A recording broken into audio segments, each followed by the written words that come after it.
పరకాల నియోజకవర్గ మాజీ శాసనసభ్యులు పరకాల నియోజకవర్గ బీఆర్ఎస్ పార్టీ బాధ్యులు మీ అందరి అభిమాన నాయకుడు శ్రీ చెల్లా ధర్మారెడ్డి గారికి గౌరవనీయులు పెద్దలు మరి ఈరోజు ఈ కార్యక్రమంలో పాల్పంచుకుంటున్న హనుమకొండ జిల్లా పార్టీ అధ్యక్షుడు గౌరవనీయులు తమ్ముడు యువకుడు ఉత్సాహవంతుడు మీ నియోజకవర్గ ముద్దుబిడ్డ శాసన మండలి సభ్యుడు శ్రీ పోచంపల్లి శ్రీనివాసరెడ్డి గారికి గౌరవ శాసనసభ్యులు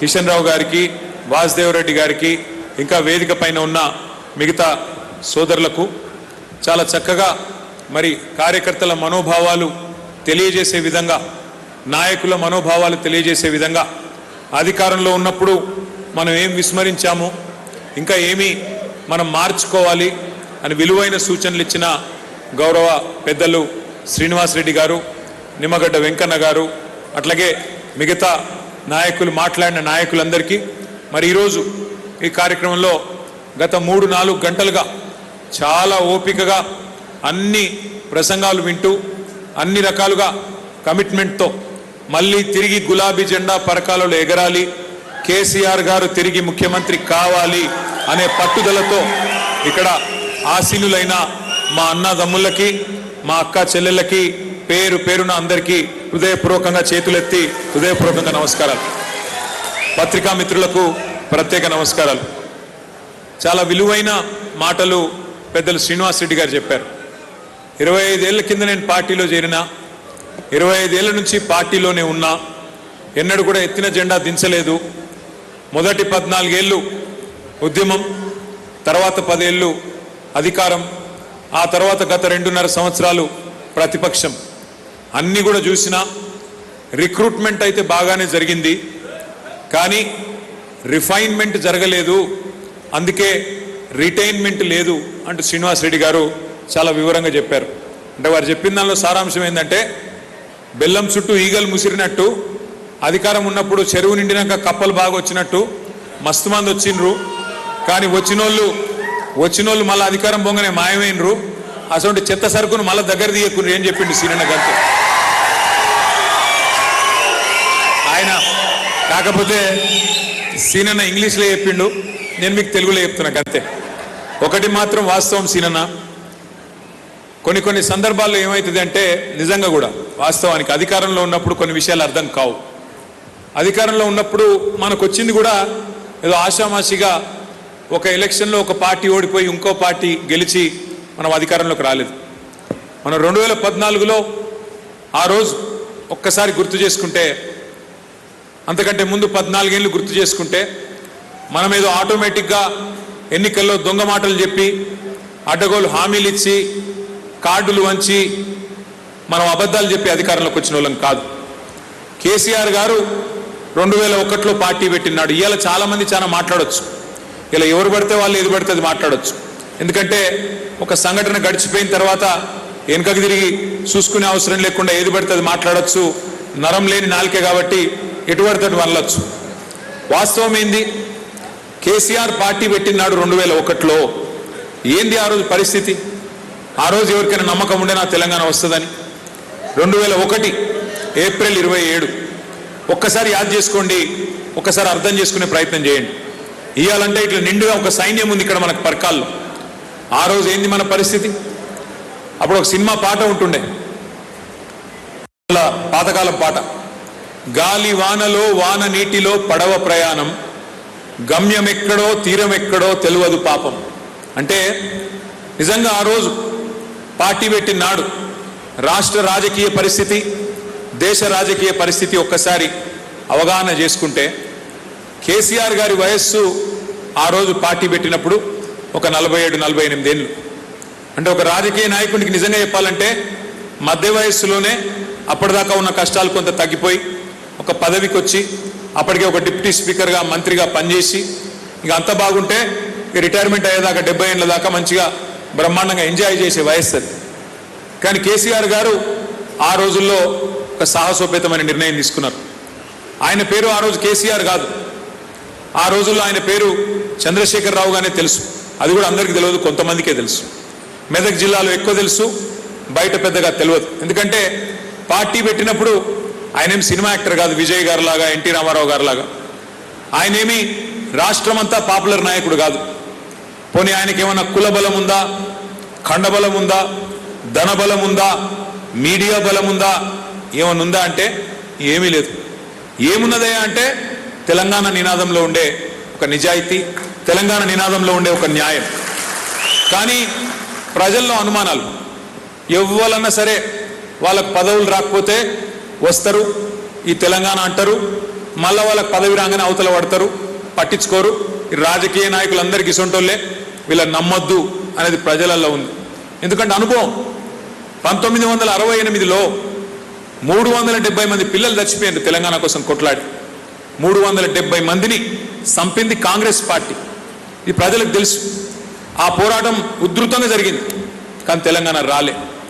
1971లో ఆ రోజు పెద్దలు మల్లికార్జున్ గారు, మదన్ మోహన్ గారు, మర్రి చెన్నారెడ్డి గారు, ఎంఎస్ఆర్ గారు, వీళ్ళందరూ కూడా ఆ రోజుల్లో తెలంగాణ ప్రజా సమితి అని ఆనాటి తెలంగాణ విద్యార్థులు, తెలంగాణ ఉద్యోగులు, తెలంగాణ ప్రజానికం, తెలంగాణ బుద్ధిజీవులు ఒక పార్టీ పెడితే దాన్ని ప్రజలు కళ్ళకు అద్దుకొని భారతదేశం అంతా కాంగ్రెస్ గెలిచింది. బంగ్లాదేశ్ యుద్ధం తర్వాత 71లో ఒక్క తెలంగాణలో మాత్రమే 14 పార్లమెంట్ సీట్లు అప్పుడుంటే 11 ఇట్లా తెలంగాణ ప్రజా సమితి అనే పార్టీ గెలిచింది.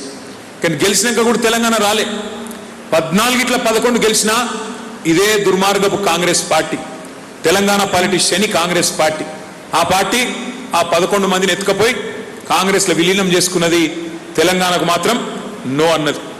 యమధర్మరాజు కదా సతీ సావిత్రితో అన్నాడు, నీ భర్త ప్రాణం తప్ప ఏదన్నా అడుగు అని. గట్లనే ఇందిరాగాంధీ కూడా తెలంగాణ తప్ప ఏమన్నా అడుగుమని ఆ 11 మందిని కలుపుకున్నది. తెలంగాణ ఉద్యమాన్ని తుంగల దొక్కింది, మళ్ళా లేవకుండా చేసింది. నేను చెప్పేది 1971 ముచ్చట. అటెనక 30 ఏళ్లకు 3 దశాబ్దాల తర్వాత కలిసి వచ్చే కాలానికి నడిసొచ్చే కొడుకు వస్తాడు అన్నట్టు 3 దశాబ్దాల తర్వాత ఈ గులాబీ జెండా ఎత్తుకొని కేసీఆర్ గారు బయలుదేరాడు. కానీ ప్రజలలో అనుమానం ఉండే, అరే మరి గప్పుడే కాలేదు, చెన్నారెడ్డి లాంటి గట్టి నాయకుడితోనే కాలేదు, మరి ఈయన చూస్తేనేమో బక్కగున్నాడు, మరి ఈయనకి ఏమున్నది, ఈయనతోనే అవుతుందా అనే ఒక అనుమానం. అట్లాగే రాజకీయ నాయకత్వం మీదనే ఒక అనుమానం, వీళ్ళని నమ్మొచ్చా, మళ్ళా ముంచుతారా, ఈయనకు కూడా ఏదో మంత్రి పదవి వారేస్తే ఈయన కూడా పోతాడా. కానీ ఒక నాయకుడికి ఎంత దమ్ముంటే, ఎంత ధైర్యం ఉంటే ఈ మాట అంటాడో ఒక్కసారి ఆలోచన చేయండి. ఆయన పార్టీ పెట్టడమే 3 పదవులకు రాజీనామా చేసి పెట్టిండు. డిప్యూటీ స్పీకర్ పదవికి, ఎమ్మెల్యే పదవికి, తెలుగుదేశం సభ్యత్వానికి రాజీనామా చేసి ప్రజల దగ్గరికి పోయిండు.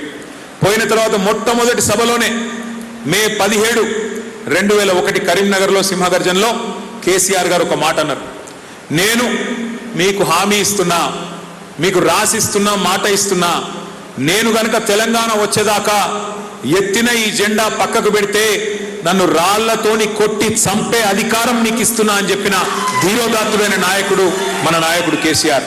ఇవాళ నాకు ఒక్క రాజకీయ నాయకుని చూపెట్టండి భారతదేశంలో, నేను ఇగో ఈ ఫలానా పని చేస్తా, చేయకపోతే నన్ను రాళ్లతోని కొట్టి చంపండి అని ప్రజలకు అధికారం ఇచ్చిన నాయకుడు ఎవరన్నా ఈ దేశంలో? అంత కమిట్మెంట్ ఉన్న నాయకుడు, అంత ఆత్మవిశ్వాసం ఉన్న నాయకుడు.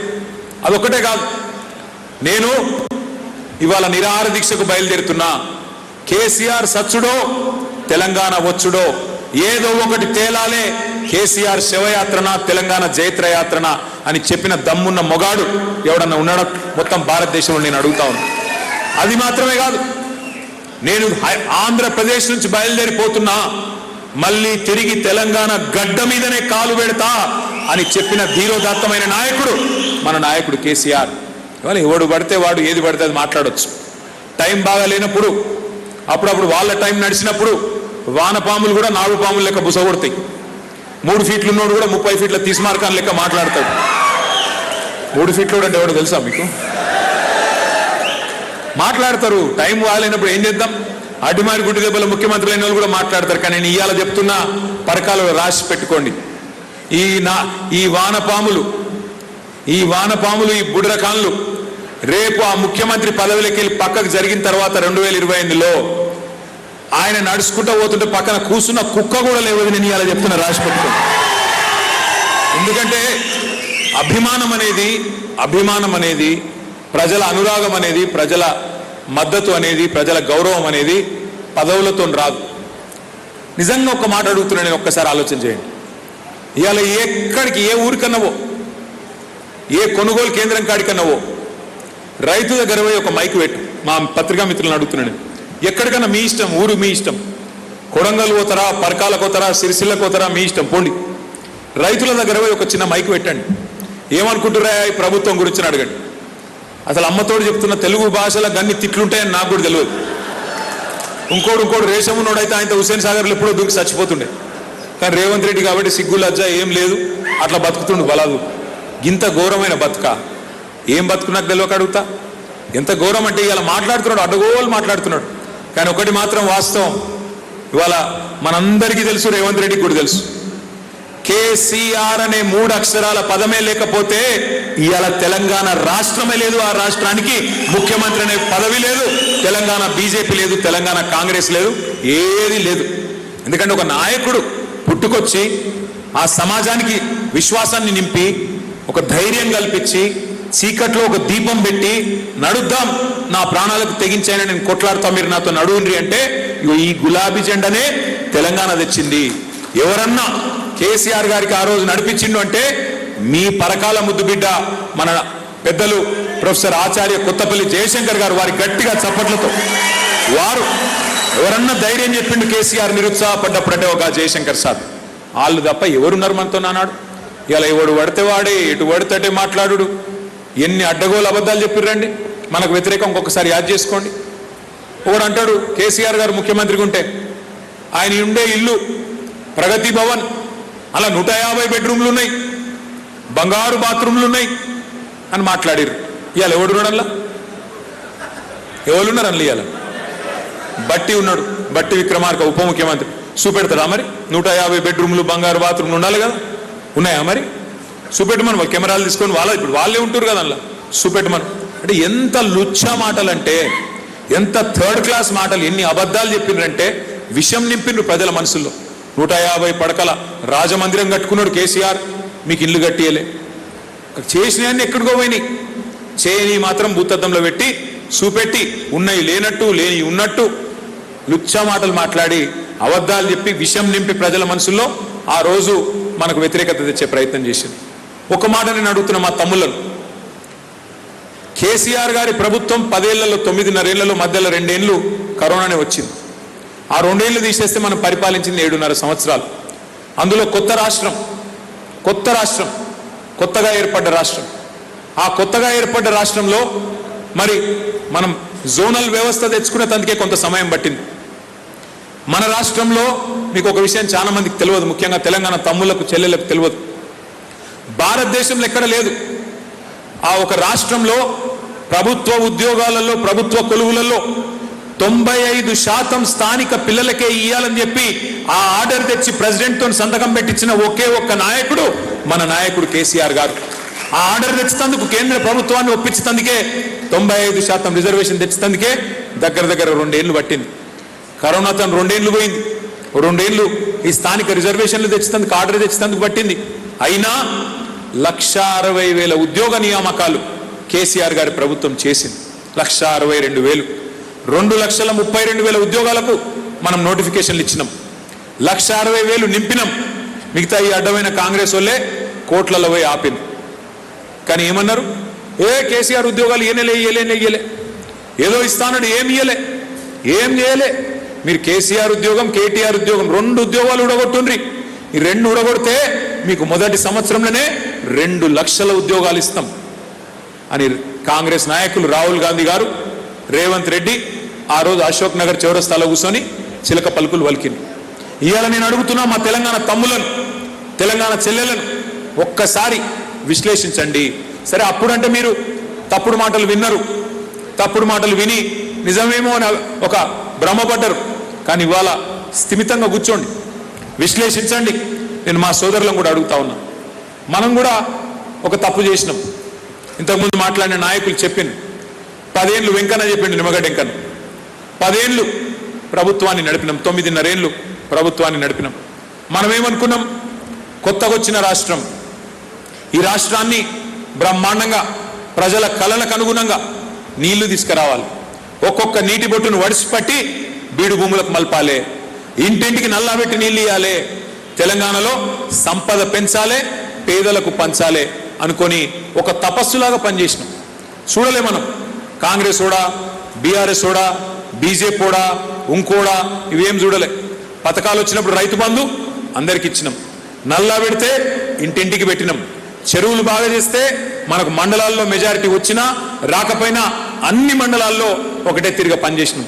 పెన్షన్లు ఇస్తే ఆన్లైన్ అన్నం, కళ్యాణ లక్ష్మి ఆన్లైన్ అన్నం, సీఎం రిలీఫ్ ఫండ్ ఆన్లైన్ అన్నం, కేసీఆర్ కిట్టు ఆన్లైన్ అన్నం. ఎందుకన్నాం? ఎందుకంటే మన కార్యకర్తలు బదనాం కావద్దు, పార్టీ బదనాం కావద్దు, ప్రజలకు మరి కొత్త రాష్ట్రంలో వివక్ష లేకుండా మంచిగా చూసుకోవాలని మనం అనుకున్నాం. కానీ జరిగిందేంది? దానివల్ల మన నాయకులు బాధపడ్డారు, మన కార్యకర్తలు బాధపడ్డారు. నాకు తెలియకుండానే పెన్షన్లు రావట్టే, నాకు తెలియకుండానే రేషన్ కార్డులు రావట్టే, నాకు తెలియకుండానే కళ్యాణ లక్ష్మి చెక్కులు పోవట్టే, ఇక నాకేం గౌరవం ఉంటుంది?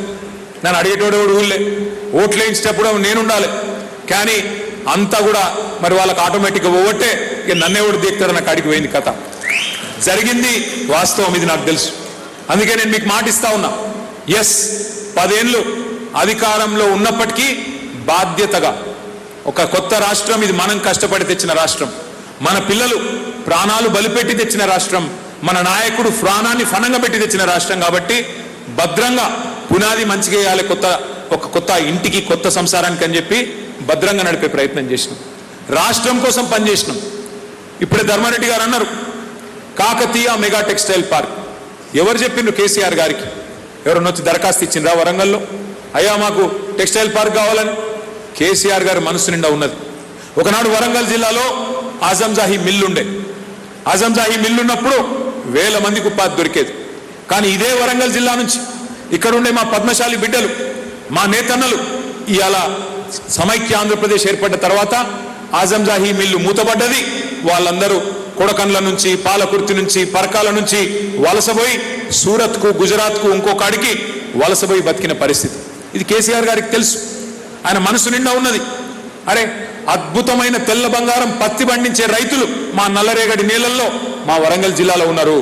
బంగారం అసొంటి పంట పండుతుంది, నీళ్లున్నాయి. ఇప్పుడు కేసీఆర్ వచ్చినాక గోదావరి నీళ్లు బ్రహ్మాండంగా వచ్చినాయి. మరి అట్లాంటప్పుడు మనం ఎందుకు farm to fashion? Farm to fashion అంటే పొలం నుంచి ఫ్యాషన్ దాకా, పొలంలో ఉత్పత్తి అయ్యే పత్తి నుండి ఒక ఫ్యాషన్ వస్త్రాలు ఉత్పత్తి చేసే ప్రపంచాన్ని మనం ఎందుకు ఆవిష్కరించొద్దు? ఆనాటి ఆజంజాహీ మిల్లు వైభవాన్ని మళ్ళీ తిరిగి వరంగల్కి ఎందుకు తేవద్దు అని చెప్పి కేసీఆర్ గారు ధర్మారెడ్డి గారికి ఒక అవకాశం ఇస్తే 1350 ఎకరాల్లో భారతదేశంలో ఎక్కడ లేదు largest textile park in India, Kakatiya mega textile park. మీ పరకాలలో పెట్టింది కేసీఆర్. ఎవరి కోసం పెట్టిండు కేసీఆర్? మీకోసమే కదా. మన పిల్లలకు కొలువులు వస్తాయి, మన వరంగల్ జిల్లా ఆడబిడ్డలకు కొలువులు వస్తాయి, మన రైతులకు మంచి ధర వస్తుంది పత్తికి. నా ఆలోచన చేసి పెట్టిండు కేసీఆర్. ఎంత కష్టపడ్డామో ఒక చిన్న ఉదాహరణ చెప్తా మీకు నేను. ఇదే కాకతీయ మెగా టెక్స్టైల్ పార్కులో 2 పెద్ద పెద్ద పరిశ్రమలకు 300 ఎకరాల జాగిచ్చినాం. ఒక పరిశ్రమ పేరు కిటెక్స్. వాళ్ళని ఎట్లా పట్టుకొచ్చినాం ఎరికేనా? ఒక చిన్న కథ చెప్తా మీకు. నాకు మంత్రిగా ఉన్నప్పుడు రోజు ఆ పేపర్లన్నీ చదువుతుంటే నేను, బిజినెస్ పేపర్లు, ఎకనామిక్ టైమ్స్ అంటే, బిజినెస్ స్టాండర్డ్ అంటే, బిజినెస్ లైన్ అంటే, ఇట్లా ఇంగ్లీష్ పేపర్లు ఉంటాయి. రోజు చదువుతుంటే ఎందుకు, అలా ఏ పరిశ్రమ, ఏ పారిశ్రామికవేత్త ఏం ఆలోచిస్తున్నాడు, ఎక్కడ పరిశ్రమలు పెడదామనుకుంటున్నారు, ఏ రంగం మంచిగా ఉన్నది, ఏది ఎట్లున్నది అలా రాస్తారు. కొద్దిగా అర్థం చేసుకుంటే అందుకు మంచిగా ఉంటుందని నాకు కూడా ఐడియా వస్తుంది, తెలంగాణకు పరిశ్రమలు తేవచ్చని చదువుతుంటే ఒకరోజు ఒక వార్త వచ్చింది ఎకనామిక్ టైమ్స్ అనే పత్రికలో, ఒక సోమవారం రోజు. ఏమని? కిటెక్స్ అనే పరిశ్రమ కేరళలో అక్కడి ప్రభుత్వ సహకారం లేకపోవడం వల్ల ఒక 3200 కోట్ల పెట్టుబడిని ఇతర ప్రాంతాలకు తరలించే ఆలోచనలో ఉన్నది అని చెప్పి ఒక వార్త.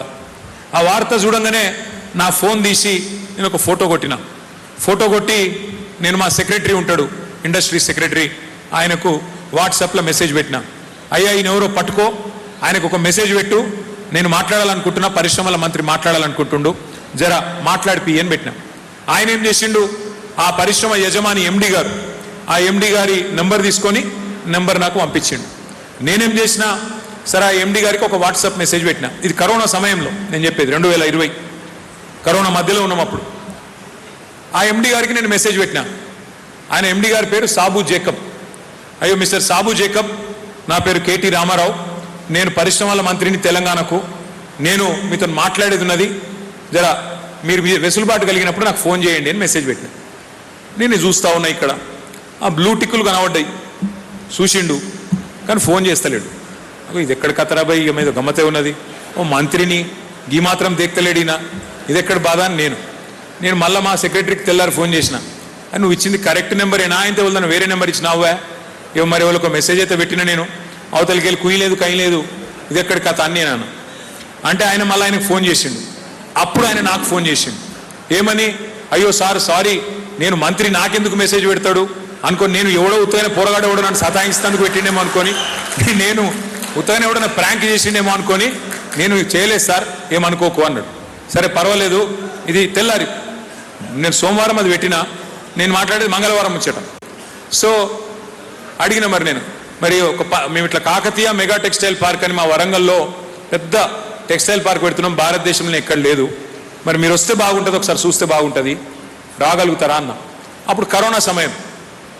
ఆయన అన్నాడు, కరోనా ఉంది కదా సార్, ఫ్లైట్లన్నీ క్యాన్సిల్ ఉన్నాయి, మళ్ళీ ఎప్పుడు ఆయన ఉండేది కేరళలో, కొచ్చిన్లో ఎప్పుడు ఫ్లైట్ ఉంటే అప్పుడు నేను బుక్ చేసుకొని చెప్తాను, ఎందుకంటే ఇక మర్యాద మళ్ళీ చూస్తే తీసారని ఏదో తప్పించుకోవండి ఆయన. ఫ్లైట్ దొరికినప్పుడు వస్తే తీసారా అన్నాడు. అంటే నేనే ఫ్లైట్ పంపిస్తే ఏంది అన్నా. ఆయన అన్నాడు ఏంది అన్నాడు. నేను ఫ్లైట్ పంపిస్తున్నాయా, ఉన్నాయి ప్రైవేట్ ఫ్లైట్లు ఉంటాయి, 8 మంది 10 మంది కూర్చునేట్టు ఉంటాయి కదా, ఒకటి పంపిస్తా అన్న. ఆయన చక్కరొచ్చి పడిపోయినట్టు పని అయింది ఆయన. అవునా అన్నాడు.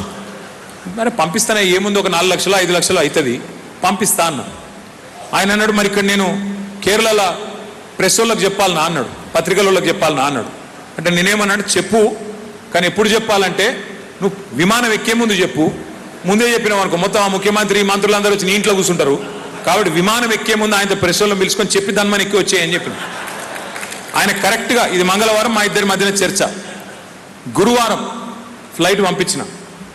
గురువారం అక్కడ విమానం ఎక్కే ముందు సాయంత్రం 4 గంటలకు ప్రెస్ వాళ్ళందరిని పిలిచి చెప్పిండిగో, వేరే రాష్ట్రం తెలంగాణ రాష్ట్రం ఏమో నన్ను ఇట్లా రాజమర్యాదలతోని రెడ్ కార్పెట్ వేసి రా రా అని పిలిచి నన్ను తీసుకుపోతాను, ఇక వీళ్ళేమో నన్ను దేక్తలేరు అని చెప్పి ఆయనతో తుర్రుమని విమానం ఎక్కి ఇక్కడికి వచ్చిండు. వచ్చిన రోజు ఆయనకు ఉద్దేశం లేదు, ఏదో మనం విమానం పంపించినాం కదా అని చెప్పి కలిసిపోతాను వచ్చిండు, ఛాయ్ అయిపోతాను వచ్చిండు. గురువారం సాయంత్రం వచ్చిండు.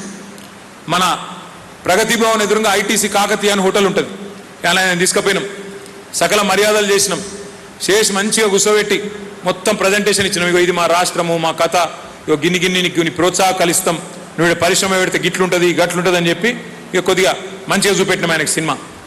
సాయంత్రం వరకు ఆ రోజు చెప్పిండు, సార్ నేను రూపాయి పెట్టుబడి పెడదామన్న ఉద్దేశంతో రాలేదు, కానీ ఇక ఇవాళ మీరు చెప్పింది బాగా నచ్చింది నాకు, ఐఎమ్ కమిటింగ్, ఒక 1000 కోట్ల పెట్టుబడికి నేను కమిట్ అవుతున్నా సార్ అని అప్పటిదప్పుడు అనౌన్స్ చేసింది. ఆడికి అయిపోలే కథ. తెల్లారు ఏం చేసిన, బేగంపేటలో హెలికాప్టర్ రెడీ పెట్టి ఆయన హెలికాప్టర్లు ఎక్కించి మా సెక్రటరీ అందరిని ఎక్కించి సీదా తీసుకొచ్చి మీకు టెక్స్టైల్ పార్క్లో దించిన. ఈడ దించి మొత్తం జాగా చూపెట్టినాం. చూసినాం ఎంత బంగారం వస్తుండే నేలు ఉన్నది, ఈడ బంగారం వస్తుండే భూములు ఉన్నాయి, మంచి పత్తి వండే ఏరియా ఉంది, కష్టపడే మనుషులు ఉన్నారు, మంచి ఫ్యాక్టరీ పెట్టొచ్చు అని చెప్పి వాళ్ళు సగం పూట ఇక్కడనే తిప్పినాక సాయంత్రం మళ్ళీ వచ్చిండు హైదరాబాద్. రాగానే చెప్పిండు, సార్ నేను అనుకోలే అంత బాగుంటుంది వరంగల్, అనుకోలే, మరి ఇంకొక 1500 కోట్లు పెడతా సార్ అని మళ్ళా ఆ రోజు అనౌన్స్ చేసింది. ఆడికెళ్ళి ఇంకొక పని చేసిన, నాకు ఆశ ఎక్కువ, మన ఎయిర్పోర్ట్ దగ్గర హైదరాబాద్లో శంషాబాద్ ఎయిర్పోర్ట్ దగ్గరలో చందన్వెల్లి అని ఒక ఊరు ఉంటుంది, అక్కడ అప్పటికే వెల్స్ పని అని ఒక పెద్ద పరిశ్రమను తీసుకొచ్చిన నేను. ఈయన అక్కడికి కూడా పంపించిన చూసిరాపో అని, ఆడికి కూడా వేయండి, అరే ఇంకా బాగుంది సార్ ఇది అని మళ్ళీ వచ్చింది. మొత్తానికి ఈరోజు కిటెక్స్ అనే పరిశ్రమ ఒక చిన్న మన ప్రయత్నంతో 3700 కోట్ల రూపాయల పెట్టుబడి మన రాష్ట్రంలో పెట్టింది. అందులో కాకతీయ మెగా టెక్స్టైల్ పార్క్లో కూడా పెద్ద పరిశ్రమ పెట్టి ఇవాళ అక్కడ ఆయన పేరిందా జానో మనోజ్ ఎవరో ఉంటాడు, ఇక్కడ మనోజ్, ఇక్కడ మొత్తం ఉద్యోగాలు ఇచ్చే పరిస్థితి ఉన్నది.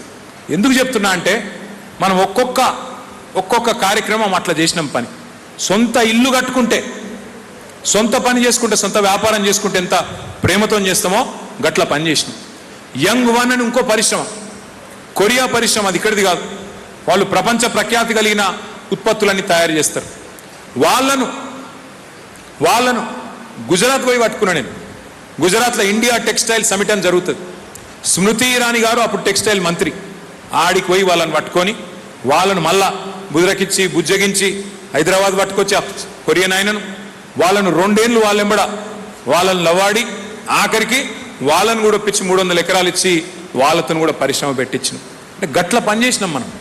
ఒక కొత్త పార్కు పెట్టాలంటే, కొత్త పారిశ్రామిక పార్కు పెట్టాలంటే, అది నిండాలంటే, అందులో పరిశ్రమలు రావాలంటే లంచం తీసుకోకుండా వాళ్ళకి ఇంకా ఉల్టా ప్రోత్సాహకాలు ఇచ్చి వాళ్ళకు ఎర్రతివాచి పరిచి బతిమలాడి వాళ్ళని ఒక రోజులో కాదు, ఇవన్నీ సంవత్సరాలు ఎంబడబడితే పనులు అవుతాయి. ఒక గట్ల పని చేసినాం మనం ఇవాళ. కానీ ఇవాళ ఏమున్నది పరిస్థితి? లంగ మాటలు చెప్పి, దొంగ మాటలు చెప్పి, కేసీఆర్ను బదనాం చేసి, అడ్డమైన డైలాగులు కొట్టి, ఇష్టం వచ్చిన మాటలు కొట్టి ఇవాళ వచ్చి అధికారంలో కూర్చున్నారు. యాద్ చేసుకోండి ఏం మాట్లాడిండు ఆ రోజు రేవంత్ రెడ్డి గారు. ఏమన్నాడు? ఏమయ్యా 2 పంటలకే ఇస్తావా రైతు బంధు, 3వ పంటకి ఇయ్యవా అన్నాడా లేదా? 3 పంటలకు ఇవ్వాలి అన్నాడా? మళ్ళీ వాళ్ళు ఇస్తుండా 3 పంటలకు? పోనీ 2 పంటల కన్నా పడుతుందా? ఎన్ని డైలాగులు పెట్టిండు ఆ రోజు. ఏం మాట్లాడిండు? నవంబర్లో తీసుకుంటే 5,000, డిసెంబర్లో తీసుకుంటే 7,500, నవంబర్లో తీసుకుంటే పెన్షన్ 2,000, డిసెంబర్లో తీసుకుంటే 4,000. అక్క, చెల్లె, తల్లి, అత్తకు 4,000, కోడలకు 2,500. ఏమి నరికి తీరా నాయన. సలీం ఫేకు గాడు ఒకడు ఉంటాడు హైదరాబాద్లో, వాడిని మించిపోయి నరికి. సలీం ఫేకు అంటారు వాడిని. ఇక ఫేక్ అన్నట్టుగా. ఇసురుడు అంటే మామూలు ఇసురుడు కాదు, అసలు ఫేకుగాడు. ఎన్ని నరికిండు ఇవాళ. ఇప్పుడు గమ్మత్ అనిపిస్తుంది కొన్ని చూస్తే. ఆ రోజుల్లో మనం వడ్లు కరోనా టైంలో కూడా 8,500 కొనుగోలు కేంద్రాలు పెట్టి కరోనాలో కూడా కేసీఆర్ సారు కల్లాల కాడికొచ్చి ధాన్యం కొన్నాడా లేదా? వారం రోజుల్లో పైసలు పడుతుండే. అప్పుడు ఏమన్నాడు సిపాయి? ఏం కేసీఆర్, మోడీ కొంటేనే కొంటావా నువ్వు, లేకపోతే కొనవా అని మాట్లాడిండు. ఒకసారి ఆ వీడియో ఏం మాట్లాడిండు ఒకసారి చూపెడదాం. రేవంత్ రెడ్డి మాట్లాడిన మాటలు ఇన్నోరు ఒకసారి. నేను అడుగుతున్నా, నరేంద్ర మోడీ ఒట్లు కొనేది ఉంటే నువ్వేమన్నా బ్రోకర్ గాడివి, దళారీ పని చేస్తావా? రాష్ట్ర ప్రభుత్వం దగ్గర డబ్బులు లేవా? 2.5 లక్షల కోట్ల రూపాయల బడ్జెట్ ఉన్నప్పుడు రైతుల దగ్గర కొనాల్సింది నువ్వు. ఇక్కడున్న పేదలు, ఇక్కడున్న రైతులు, ఇక్కడున్న యువకులు, ఇక్కడున్న మహిళలు, ఇక్కడున్న దళితులు, గిరిజనులు, బలహీన వర్గాల బిడ్డలు నీకు ఓటేసి నిన్ను ముఖ్యమంత్రిని చేస్తే నువ్వు కొనకుండా మోడీ కొనాలి, బోడిగాడు కొనాలి అని మోకాలకు బోడిగుండుకు లింకు పెట్టి మాట్లాడుతుండే రాష్ట్ర ముఖ్యమంత్రి. ఒట్లు కొననప్పుడు నీకు గద్దె మీద ఉండే అధికారం లేదు కేసీఆర్. నేను ఈ వేదిక మీద నుంచి మా పెద్దల అనుమతితో చెప్తున్నా, 10,000 కోట్ల రూపాయలు మాకి. మా కాంగ్రెస్ పార్టీ చివరి గింజ వరకు వరి ధాన్యం కొట్టుంది, విదేశాలకు ఎగుమతి చేసి రైతులకు గిట్టుబాటు ధర, మంచి ధర 1,960 రూపాయలే కాదు 500 రూపాయల అదనపు బోనస్. ఛత్తీస్గఢ్ లో ఎక్కడైతే మా భూపేష్ బఘేల్ ముఖ్యమంత్రి ఇస్తుండో 500 రూపాయల అదనంగా బోనస్ ఇస్తాం. ఇదేది ఎప్పటి ఇది ఎప్పటి ముచ్చట? ఇది ప్రతిపక్షంలో ఉన్నప్పటి ముచ్చట. కేసీఆర్ నువ్వు బ్రోకర్వా? నేను అడగరాదా ఈరోజు? నువ్వేంటిది మరి? నువ్వు బ్రోకర్వా? ఏంటిది నువ్వు? దళాలు కానివా? మోడీ కొంటేనే ఇప్పుడు అంటుండు కదా, మోడీ ఎంత చెప్తే అంతే కొంటా, ఎన్ని గింజలు కొనమంటే గన్ని కొంటా. మరి నువ్వేమిటి దళాలు కానివా? ఇప్పుడు పైసలు లేవా నీ కాడ? అప్పుడేమో పెద్ద పెద్ద ఎత్తులు, ఇక ఆగుడే లేదు. ఇవాళ చూడు ఏం మాట్లాడుతున్నాడు. అందుకే ఆలోచించరు మీరు. ఆ రోజు ఏమన్నాడు? 10,000 కోట్లు మొత్తం చివరి గింజ దాకా కొంటా, మీదికెళ్ళి బోనస్ ఇస్తా. బోనస్ ఎన్ని చెప్పిండు మనకు? మక్కలకు బోనస్ అన్నాడు 500, శనగలకు బోనస్, జొన్నలకు బోనస్, పత్తికి బోనస్, వడ్లకు బోనస్ అన్నాడు. అన్ని పంటలు కావాలంటే చూపెడతా మీకు. అభయహస్తం మేనిఫెస్టోలో ఒక పేజీ పెట్టిండు. ఏ పంటకు ఎంత బోనస్, మద్దతు ధర ఎంతున్నది, బోనస్ ఎంతున్నది, 2 కూడితే ఎంత అవుతుంది, 2,700 ప్లస్ 500 3,200 అని చెప్పి ఆ రోజు మేనిఫెస్టోలో మాట ఇచ్చిండు. మీదికెళ్ళి ఏం చెప్పిండు ఆ రోజు? బోనస్ అన్నిటికి ఇస్తా, అన్ని వడ్లకు ఇస్తా అన్నాడు. దొడ్డు వడ్లతో సహా, సన్న వడ్లతో సహా అన్నిటికి ఇస్తా అన్నాడు. ఇవాళ ఏమంటుండు? దొడ్డు వడ్లకు లేదు, సన్న వడ్లకే. ఆ సన్న వడ్లు కూడా మొదలు 40 రకాలకు ఇస్తా అన్నాడు. ఇప్పుడు ఏమంటుండు? 7 రకాలకు. నేను చెప్తున్నా ఆ 7 కూడా ఉండదు, రాబోయే రోజుల్లో ఏది కూడా ఉండదు. బోనస్ బోగస్ అయింది, అన్ని మాటలు ఉత్త మాటలు అయిపోయినాయి, ఇవాళ అందరికి తెలిసిపోయినాయి. రైతు బంధు వేయడు కేసీఆర్ చెప్పిండు మీకు. కాంగ్రెస్ వస్తే రైతు బంధుకు రామ్ రామ్ అంటారు, చెప్పిండా లేదా? మోసపోతే గోసపడతారు, చెప్పిండా లేదా? మరి మీ పరకాల్లో వినకపోతిరి. గాయనవులో నర్సంపేట ఆయన వస్తే ఆయనను గెలిపిత్తిరి, ఇక ధర్మారెడ్డిని ఆయన పక్కకు పెడితిరి, పాలిచ్చే బర్రెని ఆయన పక్కకు పెడితిరి, తన్నే దున్నపోతుంది తెచ్చుకుంటారు. ఏం చేయాలి? ఇప్పుడేమో అందరు లబో దిబో అన్నా వడ్లు గుంటలేడే, అన్నా మక్కలు గుంటలేడే, కేసీఆర్ అన్నా యాడున్నావు నువ్వు రావాలి. యాడుంటాడు కేసీఆర్? ఏడుండల్లో గాడినే ఉన్నాడు, ఆయన మంచిగానే ఉన్నాడు, మనమే లబో దిబో అంటున్నాం. ఇప్పుడు ఎవరు బాధపడుతుర్రు? ఎవరికి ఇబ్బంది అయింది కేసీఆర్ దిగిపోతే? ఏమనుకున్నారు ఆ రోజు? ఏమున్నది, ఎవరుంటే ఏంది రాదా రైతు బంధు? కేసీఆర్ ఏమని ఇంట్లోకి వెళ్ళి ఇస్తుండా? 2000 పెన్షన్ కేసీఆర్ ఇస్తుండా? మరి ఇదివరకు ఉన్న వాళ్ళు ఎందుకు ఇయ్యలేదు? ఇదివరకు ఉన్న వాళ్ళు 200 పెన్షన్ ఇచ్చినప్పుడు ఏమో తెలియలే. అదే కేసీఆర్ 2000 పెన్షన్ ఇస్తే ఎటువంటి తట్టు మాట్లాడింది. కానీ ఇలా ఏమైంది? మరి ఎవరికి జరిగింది నష్టం? 3 సార్లు రైతు బంధు ఎగ్గొట్టినోడిని ఏమనాలి మరి మనం? ఆ రోజు అంటే కేసీఆర్ గారి మాట అంటే కాంగ్రెస్ వస్తే రైతు బంధు బంద్ అయిపోతుంది అంటే రేవంత్ రెడ్డి ఏమన్నాడు? మేమేమన్నా దివానగాళ్ళమా? మాకు దిమాకు లేదా?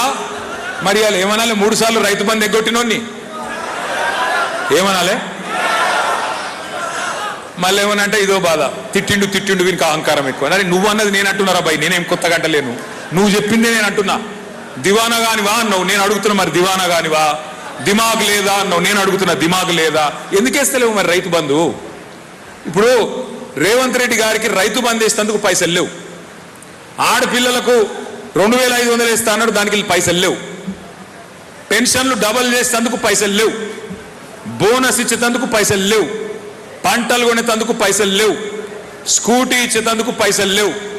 ఆఖరికి కొనుగోలు కేంద్రాలలో సంచులు ఇచ్చేందుకు కూడా పైసలు లేవు. మరి దేనికి ఉన్నాయి పైసలు?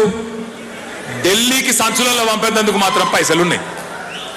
రైతు బంధు బంద్ అయింది, రాహుల్ బంధు మాత్రం జోరుగా నడుస్తుంది.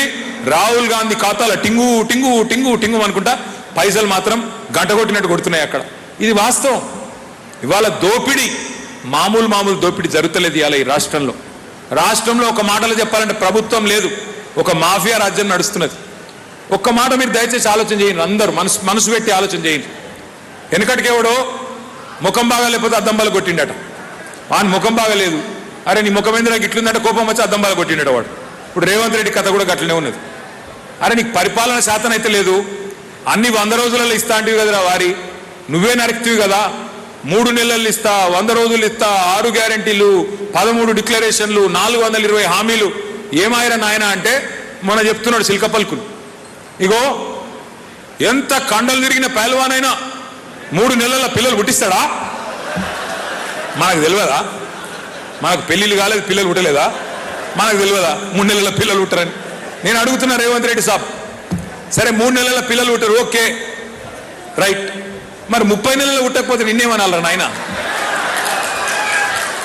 30 నెలలు వచ్చింది కదా, ఒకటంటే ఒకటి చేయకపోతుంది కదా. 420 ఫేకుడు వ్యక్తివి, ఏది ఒక్కటి చెప్పుకుంటుంది అయిందా? మరి ఏమని పిలవాలి? ఇక మళ్ళీ ఏమన్నట్టే నా అహంకారం, ముఖ్యమంత్రిని తిడతావా? నువ్వు ముఖ్యమంత్రి లెక్క మాట్లాడితే నేను కూడా మంచిగా మాట్లాడతా. నువ్వు కేసీఆర్ను పట్టుకొని నువ్వు సావాలే, నీ ఆనవాళ్ళు లేకుండా చేస్తా అంటే మరి అయ్య కొడుకును నాకుండదా రేషం? బరాబర్ ఉంటుంది, బరాబర్. రేవంత్ రెడ్డికి చెప్తున్నా, ప్రకాష్ రెడ్డికి చెప్తున్నా, కాంగ్రెస్ కూడా అందరికి చెప్తున్నా, నేను ఓన్లీ సాఫ్ట్వేర్ అనుకుంటున్నారు కొడుకా, నేను హార్డ్వేర్ కూడా, నాకు కూడా తెలుసు. ఎప్పుడు మాట్లాడాలో, ఎప్పుడు ఏం చేయాలో, ఎప్పుడు గేరు మార్చాలో మాకు తెలుసు. పక్కా చెప్తున్నా, మీ అందరికి మాటిస్తున్నా, పోయిన 10 ఏళ్ల తిరగనైతే బీఆర్ఎస్ ఉండదు. నేను కేసీఆర్ సార్ అంత మంచోని కాదు. ఒక్కొక్క కాంగ్రెస్ వానికి సినిమా చూపెట్టే బాధ్యత నేను తీసుకుంటా. మిమ్మల్ని సతాయించింది ఇడిచిపెట్ట, పారిపోయినా సప్త సముద్రాల అవతల పోయి దాక్కున్నా ఇడిచిపెట్ట, వదిలిపెట్ట. మిమ్మల్ని సతాయిస్తున్న కాంగ్రెస్ వాళ్ళు, మిమ్మల్ని సతాయిస్తున్న అధికారులు, వాళ్ళకొకటే చెప్తున్నా, 2 ఏళ్లలో తిరిగి గులాబీ జెండా ఎగురుతుంది, కేసీఆర్ ముఖ్యమంత్రి అవుతాడు. ఒళ్ళు దగ్గర పెట్టుకుని ఉండండి కొడుకుల్లారా, ఒళ్ళు దగ్గర పెట్టుకుని ఉండండి. అయిపోయింది, టైం అయిపోయింది, పక్కా అయిపోయింది, ఏం డౌట్ కూడా అవసరం లేదు మీకు. ఇదివరకు ఒక సినిమా వచ్చింది అర్జున్ రెడ్డి అని, super hit cinema. Arjun Reddy super hit, కానీ రేవంత్ రెడ్డి అటర్ ఫ్లాప్. ఎందుకంటే ఇప్పుడు మీకు తెలుసు ఫస్ట్ హాఫ్ అయిపోయింది, ఇంటర్వ్యూలు ఒడిసిపోయింది, ఏమి లేదు సినిమాలు, అంతా తుస్సుపటాక్, ఏమి లేదు. ఇంకా కొత్తగా చేసేది కూడా ఏం లేదు. జారుడు బండ మీద ఉన్నాడు, ఆయన జారిపోతూనే ఉన్నాడు, ఆయనతో ఏం అయ్యేది లేదు, ఊదు కాలది పీరి లేవదు. కొత్తగా ఒక్క పథకం అమలు కాదు, ఆయనతో ఏమి కాదు, మీరు భయపడక్కర్లేదు. ఇంకొక మాట చెప్తున్నా, మళ్ళీ యాది పెట్టుకోండి, మళ్ళీ చెప్తున్నా, ముఖ్యమంత్రి పదవికి వెళ్ళి దిగిపోయిన తర్వాత ఆయన పోతుంటే కూసున్న కుక్క కూడా లేవది, మళ్ళీ చెప్తున్నాను. అందుకే భయపడే అక్కర్లేదు, ఎవరికో భయపడి ఏందో కింద మీద అయ్యే అవసరం లేదు. ఎస్, కొన్ని తప్పులు జరిగినాయి, కొన్ని పొరపాట్లు జరిగినాయి, మా నుంచి కూడా జరిగినాయి, మేము కూడా మనుషులమే, ఒప్పుకుంటాం. కార్యకర్తలను ఈసారి నేను మీకు మాటిస్తున్నా, మీ ఆర్థిక పరమైన అంశాలు కానీ మీ రాజకీయ పదవులు కానీ గతంలో మీరు అనుకున్నంతగా పట్టించుకొని మాట వాస్తవం, కానీ వచ్చే 5 ఏళ్లలో దాన్ని మార్చే బాధ్యత కూడా నేనే తీసుకుంటా అని చెప్పి కూడా మీకు మాటిస్తా ఉన్నా. నా బాధ్యత. మీరు ఇలా మేము వేదికలెక్కి ఉపన్యాసాలు ఇస్తున్నామంటే, ఎమ్మెల్యేలైనమంటే, మంత్రులైనమంటే, కేసీఆర్ గారికి దగ్గర కూర్చుంటున్నామంటే ఆ గౌరవం ఇచ్చింది మీరు, ఇక్కడ నిలబడే అవకాశం ఇచ్చింది మీరు, ప్రజల దగ్గర పోయి చెప్పేది మీరు. వాస్తవంగా ఓడిపోయేందుకు కూడా ఒకటే ఒక్క కారణం, ఎక్కువ లేవు, మీరు నిర్లిప్తంగా అయిపోయింది. నాకేంది తీ, ప్రజలకు అన్ని పోతున్నాయి, ప్రజలే ఓట్లు ఎత్తారు, నాకెందుకు తీ పోంతి అనుకున్నారు. ఇంకోటి కూడా అనుకున్నారు మీరు, పరకాలలో పోతే గీతే మా ధర్మారెడ్డి సాబ్ ఓడిపోతాడు కానీ కేసీఆర్ పోతాడా అని కూడా అనుకున్నారు మీరు. అంతేనా? అనుకోలే? ఇక సిగ్గెందుకు పడుతురా, ఉన్నమాట ఇప్పుడు పర్వాలేదు. ధర్మాన్ని ఏమనుకోడు, బాధపడుతురు, మళ్ళీ గెలిపిస్తే చాలు. మళ్ళీ గెలిపిస్తారా లేదా? పక్కానా?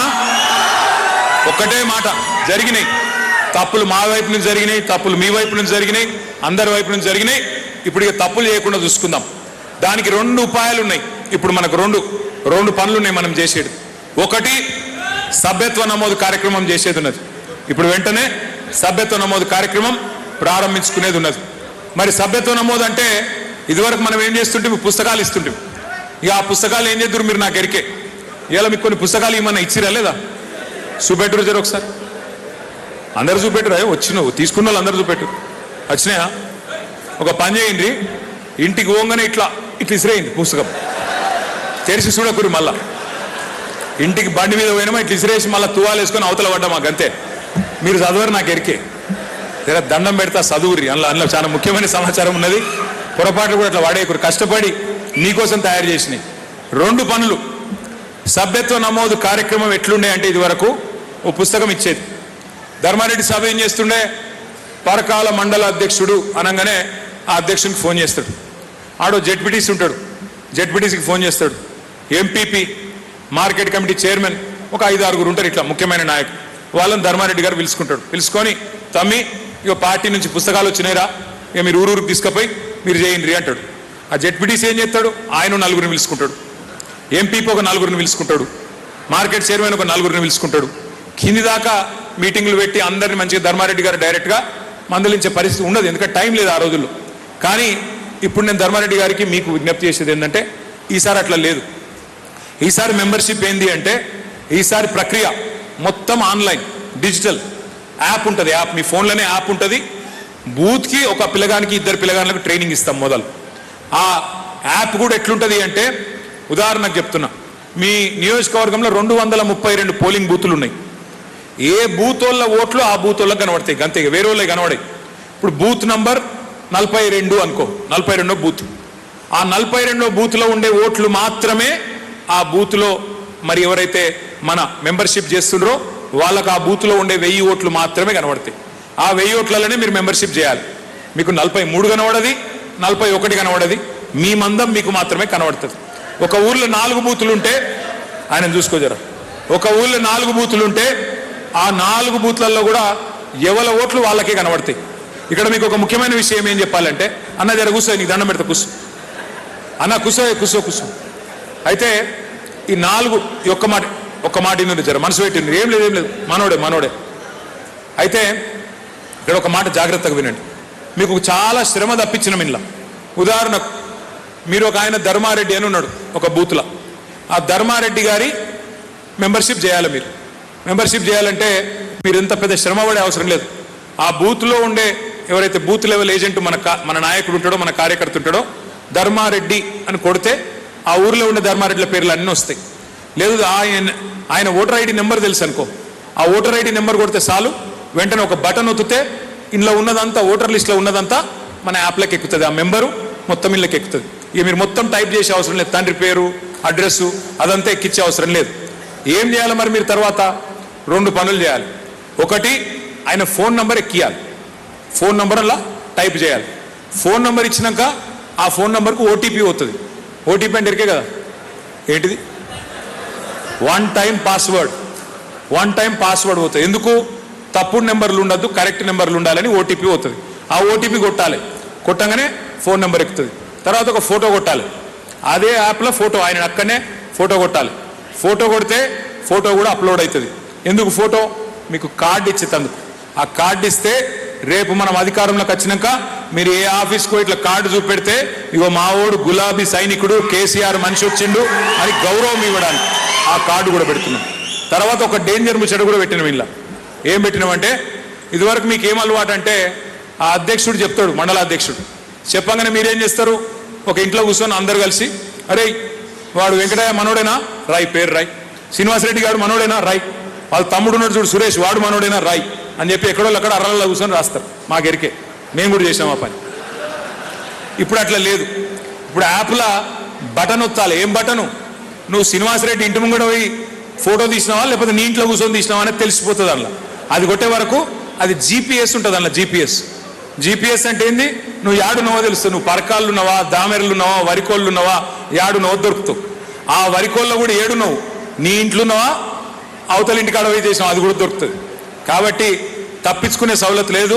సో ధర్మారెడ్డి గారితో, మా శోభన్ అన్నతో, మా వినయ్ అన్నతో, అందరితో నా ప్రార్థన, ఇంటింటికి పోయి వాళ్ళతో ముచ్చట పెట్టి ఫోటో దిగి మొత్తం పర్ఫెక్ట్గా మెంబర్షిప్ చేసుకుందాం. రాసి కంటే వాసి ముఖ్యం. బూత్కు 200 మందిని చేసినా చాలు, కానీ గట్టోళ్ళని చేయండి, వట్టోళ్ళని చేయకూడదు. మనం కాంగ్రెస్ పార్టీ లెక్క దొంగ ముచ్చట్లు, దొంగ కార్డులు వద్దు. గట్టి మనుషులు, గట్టి కార్యకర్తలు, మంచిగా గంగి గోవు పాలు గరిటెడైనను చాలు అన్నట్టు మంచి వాళ్ళని, నికాల్సైన వాళ్ళని చేసుకుందాం. ఆ రకంగా మెంబర్షిప్ కార్యక్రమం కూడా చేసుకుందాం. మీకు తొందరలోనే ట్రైనింగ్ కార్యక్రమం ప్రత్యేకంగా దానికి కూడా ఇంకొకసారి ఉంటుంది.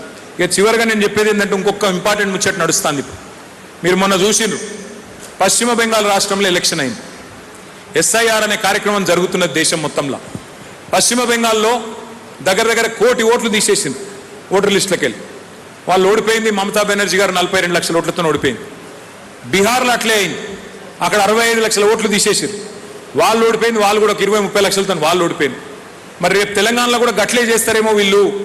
ఎందుకంటే న్యాయంగా ధర్మంగా గెలిచే బాపత్ కాదు వీళ్ళు. మళ్ళీ ఏమైనా ఉల్టా చేస్తారేమో అన్న అనుమానం చాలా మందికి మనసులలో ఉన్నది. అందుకే మనమే అప్రమత్తంగా ఉండాలని చెప్పి కేసీఆర్ గారు ఈ ముచ్చట మీ అందరికి చెప్పమని చెప్పి మమ్మల్ని ఇక్కడికి పంపించిండు.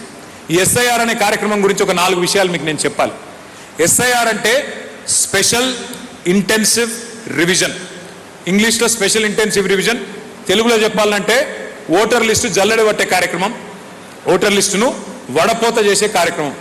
అంతే తప్ప ఏం లేదు, పెద్ద అర్థం కాని ఏం లేదు. మీకు తొందరగా చెప్పే ప్రయత్నం చేస్తా. SIR, next slide. ఎస్ఐఆర్ అనేది భారతదేశంలో ఇదివరకు 13 సార్లు జరిగింది.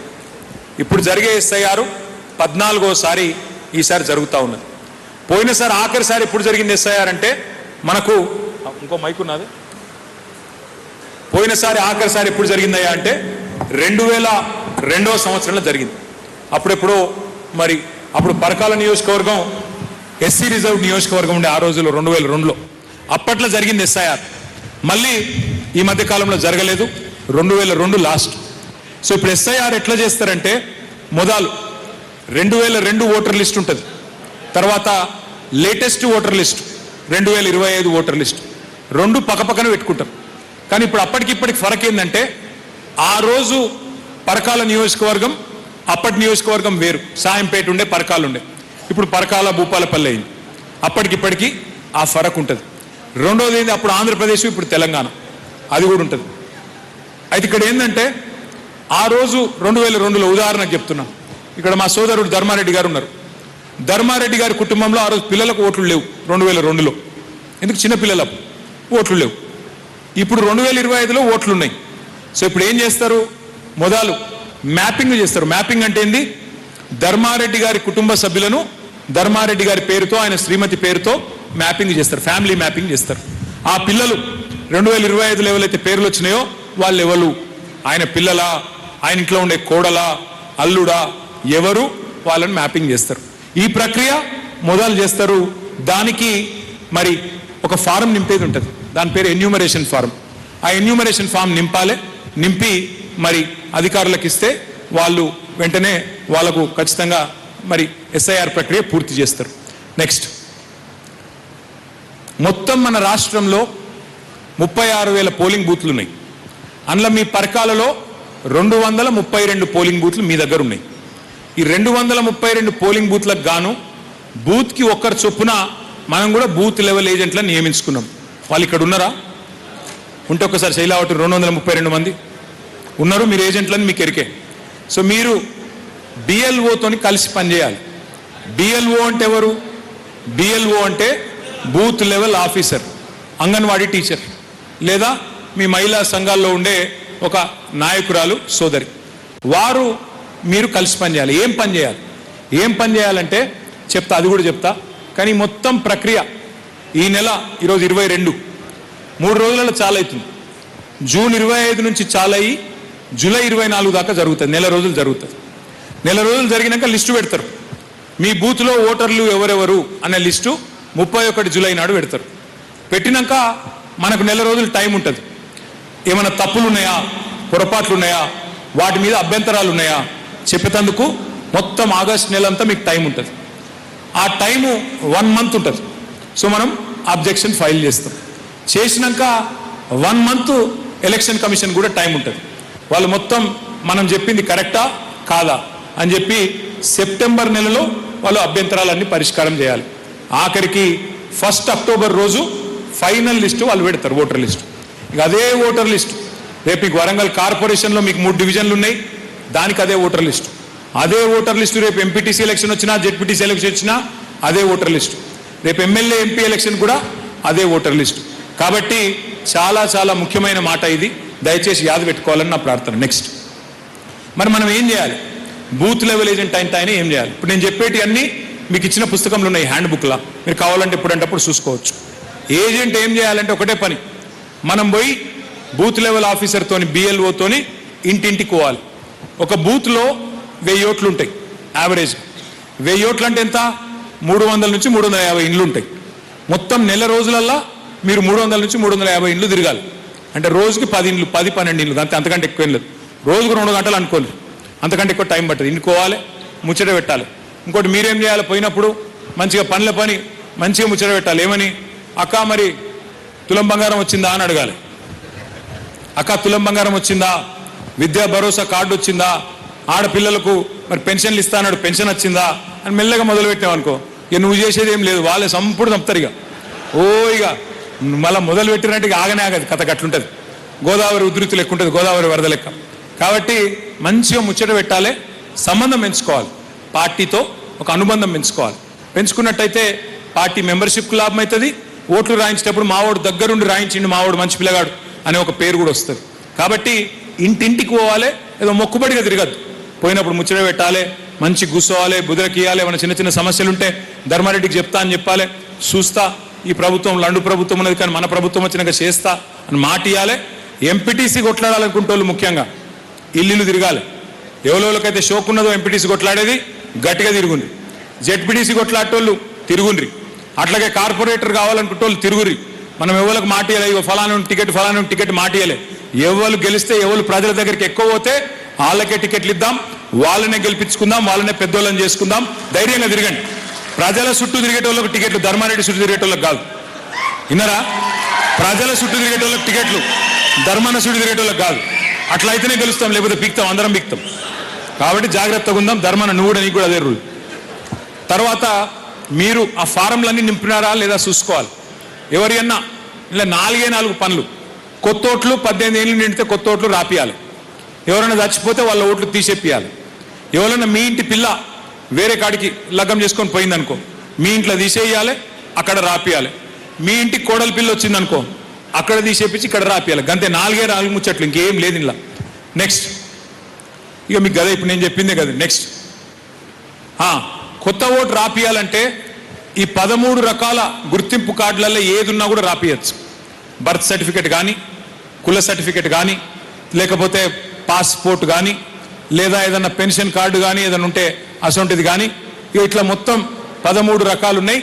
మరి అందులో ఏదైనా సరే మీరు ఇచ్చినట్టయితే బూత్ లెవెల్ ఆఫీసరు మీకు ఓటు రాయాలి. నెక్స్ట్ ఇది ఇంపార్టెంట్ చూడండి. ఇది చెప్తా ఇది ఇంపార్టెంట్ చూడండి. మనోళ్ళకు చాలా మందికి ఒకటి కంటే ఎక్కువ ఓట్లు ఉంటాయి. ఒక ఓటు ఊళ్ళు ఉంటుంది, ఇంకోటి పరకాల పట్టణంలో ఉంటుంది, ఇంకోటి హన్మకొండలు ఉంటుంది, ఇంకోటి హైదరాబాద్లో ఉన్న వాళ్ళు కూడా ఉన్నారు. ఇక్కడ ఉదాహరణ చూడండి. ఇది నిజమైన ఎగ్జాంపుల్. ఇది మొన్న జూబ్లీ హిల్స్ ఎలక్షన్లో మనం ఓడిపోయినాం. ఈ దొంగ ఓట్లతోనే ఓడిపోయినాం. ఈ పిల్లకు 5 ఓట్లు ఉన్నాయి. ఆమె పేరు లావణ్య, భర్త పేరు శ్రీనివాస్. జూబ్లీ హిల్స్ 2 ఓట్లు ఉన్నాయి. ఆమె ముషీరాబాద్లో ఒకటి ఉంది, అంబర్పేటలో ఒకటి ఉంది, ఖైరతాబాద్లో ఒకటి ఉంది. 5 డిఫరెంట్ ఐడి కార్డులు, 5 ఒకటే లావణ్యకు 5 ఓట్లు ఉన్నాయి. మన దగ్గర కూడా ఉంటాయి. 232 పోలింగ్ బూత్లు అంటే మన దగ్గర 2,25,000 ఓట్లు ఉండొచ్చు. రేపు నాకు తెలిసి మీ అందరికి నేను ఏం చేస్తా అంటే ఇటువంటి ఓట్లన్నీ లిస్టు నేను ధర్మన్నకి ఇస్తా. మీ పరకాల నియోజకవర్గంలో అనుమానాస్పదమైన డూప్లికేట్ ఓట్లు ఎన్ని ఉన్నాయి బూత్ల వారీగా ధర్మారెడ్డి గారికి నేను ఇస్తా.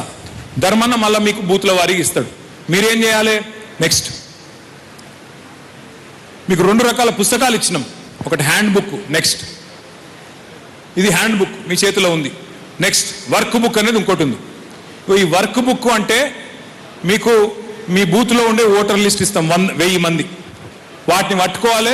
అందులో అనుమానాస్పదమైన డూప్లికేట్ ఓట్లు, దొంగ ఓట్లు ఎన్ని ఉన్నాయి చూసుకొని, ఊర్లలో దొరకబట్టు అల్కగా ఉంటుంది. పట్టణాలలోనే కష్టం. ఊర్లలో కొత్త మనిషి కనబడ్డాడంటే మనమే గుర్తుపడతాం, ఆ వేడికెళ్ళి వచ్చిండ్రా అంటాం. కానీ పట్టణాలలో కొద్దిగా కష్టం. ఊళ్ళల్లో ఏం చేయాలి? మనం చూసుకోవాలి, మొత్తం వర్క్ బుక్ చూసుకోవాలి.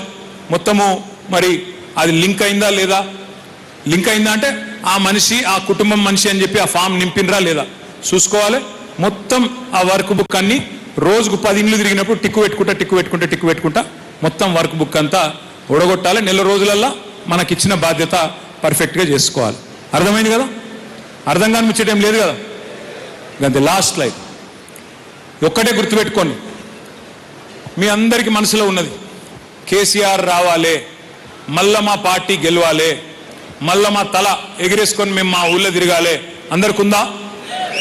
మరి ఉంటే నేను ఒకటే కోరుతున్నా. మన వాళ్ళకి ఒక షెడ్ అలవాటు ఉంటుంది. నేల విడిచి సాము చేస్తారు. నేను నా ఊర్లో తప్ప దేశమంతా తిరుగుతా అంటాడు. నా ఊర్లో తిరిగా. నేను పెద్ద నాయకుని, నేను రాష్ట్ర నాయకుని, నేను జాతీయ నాయకుని, నేను అంతర్జాతీయ నాయకుని. నేను బయట తిరుగుతా తప్ప నా ఊళ్ళో తిరిగా. నువ్వు ఎంత పెద్ద నాయకుని అయినా నీ సొంత బూతుల మెజారిటీ లేకపోతే దండుగానే. సొంత బూతుల మెజారిటీ తెచ్చినోడే గొప్పోడు. 232 బూతుల మెజారిటీ తెస్తే నువ్వు గొప్పోడవు. ఇక లేకపోతే నువ్వు ఇప్పుడు ఇంట గెలిచి రచ్చ గెలవాలి. నేను బయటికి పోతా, తొడలు కొడతా, పెద్ద పైల్వాన్ను, ఏం లాభం? ముందు నీ సొంత బూతుల 1000 ఓట్లలో నువ్వు 501 ఓటు తీసుకురా. కేసీఆర్కు నువ్వు ఇచ్చే కానుక గదే అవుతుంది. నీ పార్టీని గెలిపించేందుకు నువ్వు చేసే పని గదే అవుతుంది. కాబట్టి దయచేసి నేను కోరేది, ప్రతి ఓటు విలువైనదే. మీ బూత్ మీ బాధ్యత. మీరు ఇక బయట దేశమంతా తిరుగుడు, ఉపన్యాసాలు కొట్టుడు, చుట్టాలను కలుసుడు అవన్నీ అటెండ్ చేయండి. మొదలు మీ బూత్ల మెజారిటీ దేని. మీ బూత్ కాడికి మీరు గట్టిగా ఉండుండ్రి. మేరా బూత్ మజ్బూత్ తో పార్టీ బి మజ్బూత్. నా బూత్ గట్టిగా ఉంటే నా పార్టీ గట్టిగా ఉంటుంది. 232 బూత్లల్లా 200 బూత్ల మెజారిటీ వచ్చింది అనుకో, ధర్మారెడ్డి సాబ్ మంచిగా 50-60 వేల ఓట్లతో బ్రహ్మాండంగా గెలిచి మళ్ళీ ఎమ్మెల్యే అవుతాడు. కాబట్టి మనం ఎక్కతక్క బేజారయ్యేదేం లేదు. మీ బూత్ కాడికి చూసుకోండి.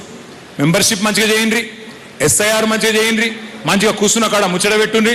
అందరినీ ఒక తాటి మీదకి తీసుకురండి. బ్రహ్మాండమైన మెజారిటీతో మళ్ళీ తిరిగి కేసీఆర్ గారిని గెలిపించి ముఖ్యమంత్రి చేసి తెలంగాణను తిరిగి పట్టాలు ఎక్కించుకుందాం. ఉధృతంగా ముందుకు పోదాం. కార్యకర్తలను కడుపులో పెట్టుకొని చూసుకునే బాధ్యత నేను చూసుకుంటా అని చెప్పి మళ్ళొక్కసారి విజ్ఞప్తి చేస్తూ పేరు పేరున అందరికీ నమస్కారాలు. జై తెలంగాణ. కేసీఆర్ గారి నాయకత్వం, కేసీఆర్ గారి నాయకత్వం.